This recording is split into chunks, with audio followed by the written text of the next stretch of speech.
Life was difficult. On the outside, it appeared that we had a perfect marriage and that everything was great. And on the inside, that was not the truth. We were going to church every Sunday, very faithful as far as keeping our pew warm. I knew there was things missing in our marriage, but it seemed more like a partnership than it did a marriage.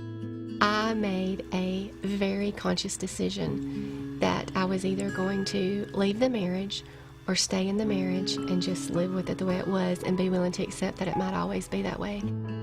And because of our little girl, that's what we decided to do. We decided that we would stay married for her sake. My heart toward her was hardened a lot. I didn't care for her feelings a lot. Basically living just a selfish life, doing what I wanted to do when I wanted to do it. I tried out drugs, I tried out girls, popularity, good grades. I was just constantly trying to figure out what would make it, what would just be it for me. And I never could find it.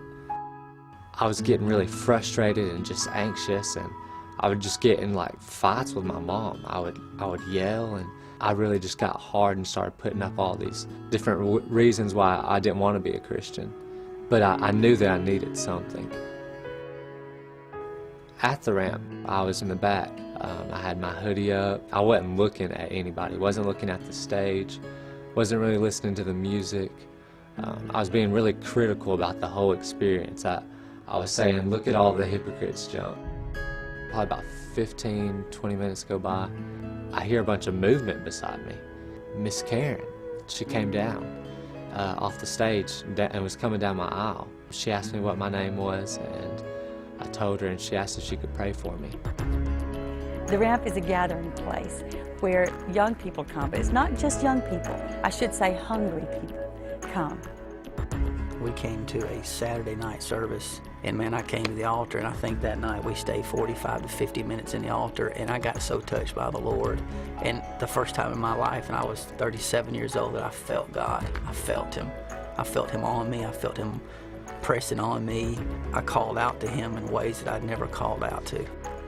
I think we turned from sin before, but we had to turn to God, and now our entire life is focused on the Lord.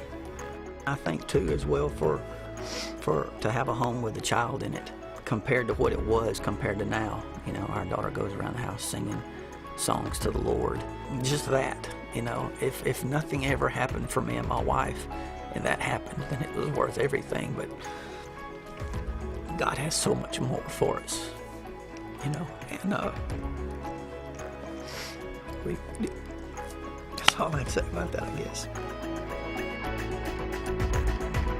And he was like, well, I'm not going to tell you what to pray, you just pray your heart.